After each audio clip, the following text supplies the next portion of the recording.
2021-22ನೇ ಸಾಲಿನ ಮನೆದೇವರ ದೊಡ್ಡ ಜಾತ್ರೆಯನ್ನು ಇದೇ 21-4-2024ರಿಂದ 22-4-2024ರವರೆಗೆ ನಾವು ಅದ್ದೂರಿಯಾಗಿ ಭಾನುವಾರ ಮತ್ತು ಸೋಮವಾರ ಅದ್ದೂರಿಯಾಗಿ ಆಚರಣೆ ಮಾಡ್ತಾಯಿದ್ದೀವಿ. ಈ ಒಂದು ಕಾರ್ಯಕ್ರಮಕ್ಕೆ ಸಕಲ ಸಿದ್ಧತೆಗಳನ್ನು ನಾವು ಮಾಡ್ಕೊಂಡಿದ್ದೀವಿ. ಪ್ರತಿ 5 ವರ್ಷಗಳಿಗೊಮ್ಮೆ ಈ ಮನೆದೇವರ ದೊಡ್ಡ ದೇವರ ಜಾತ್ರೆಯನ್ನು ಆಚರಣೆ ಮಾಡ್ಕೊಂಡು ಬರ್ತಾಯಿದ್ದೀವಿ. ಈಗಾಗಲೇ ಎಲ್ಲ ಸಿದ್ಧತೆಗಳನ್ನು ದೇವಾಲಯಕ್ಕೆ ಬೇಕಾಗಿರ್ತ ಎಲ್ಲ ಸಿದ್ಧತೆ ಕಾರ್ಯಕ್ರಮಗಳು ಮುಗಿದಿದ್ದಾವೆ. ಸಾಕಷ್ಟು ಆಹ್ವಾನ ಪತ್ರಿಕೆ ಮುದ್ರಣಾಗಿದೆ. ದೇವಾಲಯಕ್ಕೆ ಸುಣ್ಣ ಬಳಿದು ಬಣ್ಣ ಬಳಿದು ಪೇಂಟ್ ಕೆಲಸವೂ ಮುಗಿದಿದೆ. ಎಲ್ಲ ಸಣ್ಣ ಪುಟ್ಟ ಕಾರ್ಯಕ್ರಮಗಳನ್ನು ನಾವು ಮುಗಿಸ್ಕೊಂಡಿದ್ದೀವಿ. ಹೀಗಾಗಿ ಬರ್ತಕ್ಕಂಥ 21 ಮತ್ತು 22 ಜನಗಳು ಬಿಡಾರು ಓಡೋದಕ್ಕೆ ಏನು ಸಕಲ ಸಿದ್ಧತೆಗಳು ಬೇಕಾಗಿ ಊರಿನಲ್ಲಿ ಎಲ್ಲ ನಮ್ಮ ಹಿರಿಯ ಊರಿನ ಸಮಸ್ತ ನಾಗರಿಕರು ನಮಗೆ ಸಹಕಾರವನ್ನು ಕೊಟ್ಟಿದ್ದಾರೆ. ಸಹಕಾರವನ್ನು ಕೊಟ್ಟು ಅರಾಬಿಕೊತ್ತು ಗ್ರಾಮಸ್ಥರು ಮತ್ತು ಗ್ರಾಮ ಪಂಚಾಯತಿಯ ಅಧ್ಯಕ್ಷರು, ಉಪಾಧ್ಯಕ್ಷರು, PDO ಸಾಹೇಬರು, ಸದಸ್ಯರು ಎಲ್ಲರೂ ಸಹ ತುಂಬ ಸಹಕಾರವನ್ನು ಕೊಟ್ಟಿದ್ದಾರೆ. ನಾವು ನಿಮ್ಮ ಜೊತೆಯಲ್ಲಿ ಇರ್ತೀವಿ, 2 ದಿವಸಗಳು ನಿಮ್ಮ ಜೊತೆಯಲ್ಲಿ ಇರ್ತೀವಿ ಅಂತೇಳಿ ಆಶ್ವಾಸನೆಯನ್ನು ಕೊಟ್ಟು ನಮ್ಗೆ ಏನು ಸಿದ್ಧತೆಗಳನ್ನು ಬೇಕೋ ಆ ಸಿದ್ಧತೆಗಳನ್ನೆಲ್ಲ ಮಾಡಿಕೊಟ್ಟಿದ್ದಾರೆ. ಅದಕ್ಕೆ ಅನುಗುಣವಾಗಿ ಈಗಾಗಲೇ ಕುಲಬಾಂಧರು, ಯಾಕಂದರೆ ನಮ್ಮದು ಸುಮಾರು 800 ಕುಲಬಾಂಧರು ಇದ್ದಾರೆ. 800 ಕುಲಬಾಂಧರು ಇರತಕ್ಕಂಥ ದೊಡ್ಡ ಒಂದು ಮನೆ ದೇವರ ಜಾತ್ರೆ ಇದು. ಆ ಜಾತ್ರೆಯಲ್ಲಿ ವಿಶೇಷವಾಗಿ ಸೋಮವಾರ 1 ಲಕ್ಷ ಜನಕ್ಕೆ ಹೆಚ್ಚಿನ ಜನಸಂಖ್ಯೆ ಬರ್ತಕ್ಕಂಥ ನಿರೀಕ್ಷೆ ಇದೆ ಈ ಒಂದು ಜಾತ್ರೆಯಲ್ಲಿ. ಹಾಗಾಗಿ ಎಲ್ಲ ಇಲಾಖೆಗಳಿಗೂ ಏನು ಸುರಕ್ಷಿತ ಕ್ರಮಗಳನ್ನು ಕೈಗೊಳ್ಳೋದಕ್ಕೆ ನಾವೆಲ್ಲ ಇಲಾಖೆಗಳಿಗೂ ಪತ್ರಗಳನ್ನು ಕೊಟ್ಟಿದ್ದೀವಿ.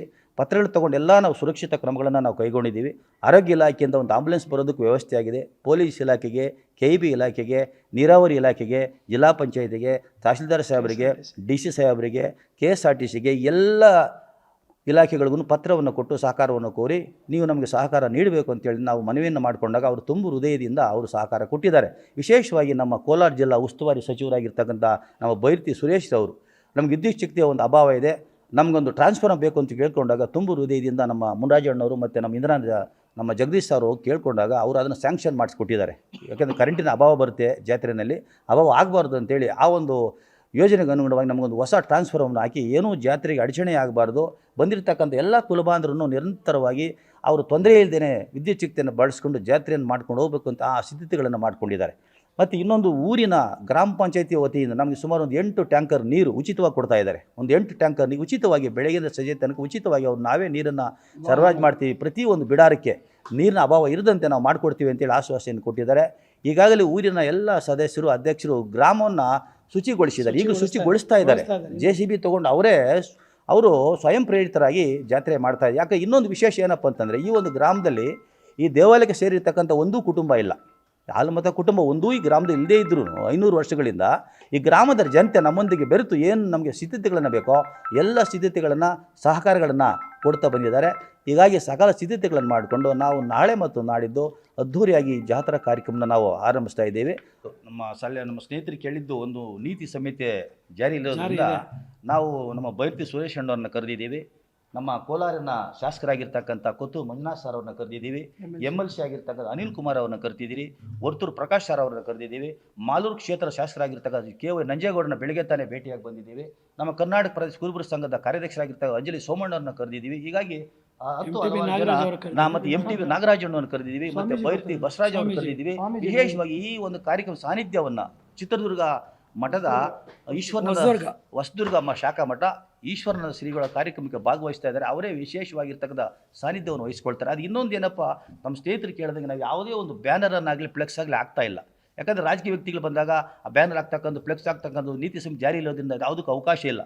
ಹಾಗಾಗಿ ನಾವು ಯಾವುದೇ ಒಂದು ಬಿಡಾರದಲ್ಲಾಗಲಿ, ರಸ್ತೆಯಲ್ಲಾಗಲಿ, ಮತ್ತೊಂದು ಕಡೆ ಆಗಲಿ ಸೂಚನೆ ಕೊಡ್ತಕ್ಕಂಥ ಸೂಚನಾ ಫಲಕವನ್ನು ಹಾಕ್ತೀವಿ ಹೊರತು ಯಾವುದೇ ರಾಜಕಾರಣಿಗಳ ನಾವು ಭಾವಚಿತ್ರಗಳನ್ನು ಆ ಒಂದು ಫ್ಲೆಕ್ಸ್ಗಳಲ್ಲಿ ನಾವು ಬಳಸೋದಿಲ್ಲ.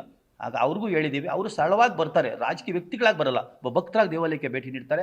ದೇವಾಲಯಕ್ಕೆ ಬಂದು ಶ್ರೀಗಳ ಒಂದು ಆಶೀರ್ವಾದವನ್ನು ಪಡ್ಕೊಂಡು ಹೋಗ್ತಕ್ಕಂಥ ವ್ಯವಸ್ಥೆಯನ್ನು ನಾವು ಮಾಡ್ಕೊಂಡಿದ್ದೀವಿ. ಅದನ್ನು ಅವ್ರ ಗಮನಕ್ಕೆ ತಂದಿದ್ದೀವಿ ಸರ್. ನಾವು ಈ ಹರಾಬಿಕೊತ್ನೂರಲ್ಲಿ ಮುಖ್ಯವಾಗಿ ಈಗ 21, 22 ನಮ್ಮ ನಾರಾಯಣ ಸ್ವಾಮಿ ಅವರು ಹೇಳಿದಾಗೆ ಇದು ದೊಡ್ಡ ಜಾತ್ರೆ. 5 ವರ್ಷಗಳಿಗೆ ಒಂದು ಸಾರಿ ನಡೆಯುವಂಥ ಈ ಜಾತ್ರೆಗೆ ಸುಮಾರು ಅವ್ರು ಹೇಳಿದ್ದನ್ನು ಮತ್ತೆ ನಾನು ಹೇಳಲಿಕ್ಕೆ ಇಷ್ಟಪಡಲ್ಲ. ಸುಮಾರು 600ರಿಂದ 680 ಕುಟುಂಬಗಳಿರುವಂಥದ್ದು. ಬಿಡಾರುಗಳು ಹಾಕಲಿಕ್ಕೆ ವ್ಯವಸ್ಥೆ ಮಾಡಿದ್ದಾರೆ. ಮುಖ್ಯವಾಗಿ ನಮ್ಮ ದೇವಸ್ಥಾನದ ವಿಚಾರ ಏನು ಅಂತಂದರೆ ಸುಮಾರು 600 ಅಥವಾ ಅದರಿಂದ ಹಿಂದೆನೇ ಇರ್ಬೋದು ನಮಗೆ ಸಿಕ್ಕಿರುವಂಥ ಪದ್ಧತಿಗಳು ಅಥವಾ ನಮ್ಮಲ್ಲಿ ಸಿಕ್ಕಿರುವಂತಹ ಶಿಲಾಶಾಸನಗಳ ಪ್ರಕಾರವಾಗಿ ಒಂದು 600 ವರ್ಷಗಳು ಅಂತ ಇತಿಹಾಸ ಕಾಣ್ತಿದೆ. ಸೊ ಇಲ್ಲಿ ಶತಶೃಂಗ ಪರ್ವತದ ಆದಿಯಾಗಿ ತಗೊಂಡ್ರೆ ನಮ್ಮ ಉತ್ತರದಲ್ಲಿ ಶತಶೃಂಗ ಪರ್ವತ ಇದ್ದು ನಮಗೆ ಈ ದೇವಾಲಯ ರೂಪಿಸಿಕೊಂಡಿದೆ. ಇಲ್ಲಿ ಹಲವಾರು ಅಧ್ಯಕ್ಷರು ಈ ಹಿಂದೆ ಬಂದು ಹೋಗಿದ್ದಾರೆ. ಅವರ ಸಹಕಾರ ಈ ದೇವಸ್ಥಾನದ ಹಂತ ಹಂತವಾಗಿ ಕಟ್ಟಿ ಈ ದಿನ ವಿಜೃಂಭಣೆಯಾದಂತಹ ದೇವಸ್ಥಾನ ನಮ್ಮ ಕುಮಾರಣ್ಣವರು ಮತ್ತು ನಮ್ಮ ಮುನ್ರಾಜಣ್ಣವರು ನಮ್ಮ ಮಂಜಣ್ಣವರು ಇವರೆಲ್ಲ ಸಹಕಾರದಿಂದ ಹಲವಾರು ವರ್ಷಗಳ ಸತತ ಸಹಕಾರದಿಂದ ಈ ದೇವಸ್ಥಾನ ನಿರ್ಮಾಣವಾಯಿತು. ಹಾಗಾಗಿ ಈ ದೇವಸ್ಥಾನದಲ್ಲಿ 5 ವರ್ಷಗಳ ಒಮ್ಮೆ ಈ ನಡೆಯುವಂಥ ಜಾತ್ರೆಯಲ್ಲಿ ಪ್ರಮುಖವಾಗಿ ಭಾನುವಾರ ಸಂಜೆ ನಾವು ಕೂಟಗಳು ಅಂತ ಹೇಳ್ತೀರಿ. ಕೂಟಗಳು ಅಂದರೆ ಎಲ್ಲರೂ ಬಂದು ಸೇರುವಂಥದ್ದಕ್ಕೆ ಕೂಟಗಳು ಅಂತ ಹೇಳುವಂಥದ್ದು. ನಮ್ಮಲ್ಲಿ ನಮ್ಮ ಭಾಷೆ ಕುರುಬರ ಭಾಷೆ ಆದಿ ಭಾಷೆ ಆಗಿರುತ್ತೆ ಅಥವಾ ಆದಿ ಕನ್ನಡ ಭಾಷೆ ಆಗಿರೋದ್ರಿಂದ ಕೂಟ ಅಂತಂದರೆ ಸೇರುಪಡೆ ಅಥವಾ ಸೇರುವಿಕೆ ಅಂತ. ಹಾಗಾಗಿ ಅದು ಭಾನುವಾರ ಸಂಜೆ ನಡೆಯುತ್ತೆ ಕೂಟಗಳು ಅಂತ. ಸೋಮವಾರ ಬೆಳಗ್ಗೆ ಗಂಗಾ ಪೂಜೆಯಿಂದ ಪ್ರಾರಂಭ ಆಗಿ ಗಂಗೆಯನ್ನು ಈ ಊರಿನ ಪ್ರಮುಖವಾದಂಥ ಸಿಹಿ ನೀರಿನ ಬಾವಿಯಿಂದ ಗಂಗೆ ಪೂಜೆಯಿಂದ ಪ್ರಾರಂಭ ಆದ ನಂತರ ನಾವು ಮುಖ್ಯವಾಗಿ ನಮ್ಮ ಭಂಡಾರ ಬಸವನನ್ನು ಅಂದರೆ ಎತ್ತು ನಮಗೆ ಆದಿ ದೈವವಾದಂಥ ಪರಮೇಶ್ವರನ ವಾಹನ ಆ ಭಂಡಾರ ಬಸವನನ್ನು ಪೂಜೆಗೊಂಡು ಅಲ್ಲಿಂದ ನಾವು ಕಾಯಿ ಪವಾಡವನ್ನು ಮಾಡ್ತೀರಿ. ಇಡೀ ಜಗತ್ತು ವಿಸ್ಮಯವಾಗಿ ನೋಡುವಂತಹ ಒಂದು ಸನ್ನಿವೇಶ ಅದು. ತಲೆಯ ಮೇಲೆ ಕಾಯಿಯನ್ನು ಒಡೆದಾಗ ಅದು ಒಡೆದು ಕೆಳಗಡೆ ಬೀಳುವಂತಹ ಸನ್ನಿವೇಶ ಈ ಕುರುಬರಲ್ಲಿ ಅಥವಾ ಹಾಲು ಮತದಲ್ಲಿ ಇದೊಂದು ದೊಡ್ಡ ಪವಾಡ. ಅದಕ್ಕೆ ನಾವು ಆ ವೀರಗಾರರನ್ನು ನಮ್ಮ ದೇವಸ್ಥಾನದ ಚಂದ್ರಪ್ಪ ಅವರ ಸಾನ್ನಿಧ್ಯದಲ್ಲಿ ಅದು ಮಾಡಿಕೊಡ್ತಾರೆ. ತದನಂತರ ನಾವು ಮದುವೆ ಆದಂಥ ಹೆಣ್ಣು ಮಕ್ಕಳು ದೀಪಾರಾಧನೆ ಮಾಡ್ತಾರೆ.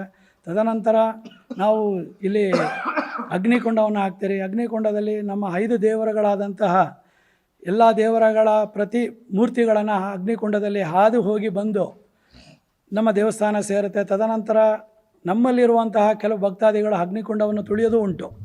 ನಿಷ್ಠೆಯಿಂದ ಇರುವಂಥವರು ತುಳಿದು ದೇವಸ್ಥಾನಕ್ಕೆ ಬರೋದು ಉಂಟು. ಅದಾದ ನಂತರ ದೀಪಾರಾಧನೆ ಅಂತ ಹೇಳ್ತಾರೆ. ನಮ್ಮಲ್ಲಿ ವಿಶೇಷವಾಗಿ ನಮ್ಮ ಹಾಲು ಮತದ ಜನಾಂಗದಲ್ಲಿ ಮದುವೆ ಆದಂಥವರಿಗೆ ಯಾರು ನೂತನವಾಗಿ ಮದುವೆ ಆಗ್ತಾರೆ ಅವರಿಗೆ ಕುರುಬ ಜನಾಂಗದವರು ಅಥವಾ ಹಾಲು ಮತ ಅಂತ ಹೇಳಲಿಕ್ಕೆ ಅವರ ದೇವಸ್ಥಾನದ ಪ್ರತೀತಿ ಹೊಂದಿದೆ. ದೀಪ ತಗೊಳ್ಳೋದು ಅಥವಾ ದೇವ್ರು ತಗೊಳ್ಳೋದು ಅಂತ ಹೇಳೋವಂಥದ್ದು. ಆ ಕಂಬಿಯ ಯಜಮಾನರು ಅಂತಾರೆ. ಕಂಬಿ ಅಂತ ಅಂದರೆ ಒಂದು ಒಟ್ಟುಗೂಡಿನ ಅಥವಾ ಗುಂಪಿನ ಒಡೆಯನನ್ನು ನಾವು ಕಂಬಿ ಯಜಮಾನರು ಅಂತ ಕರ್ಕೊಳ್ತೀರಿ.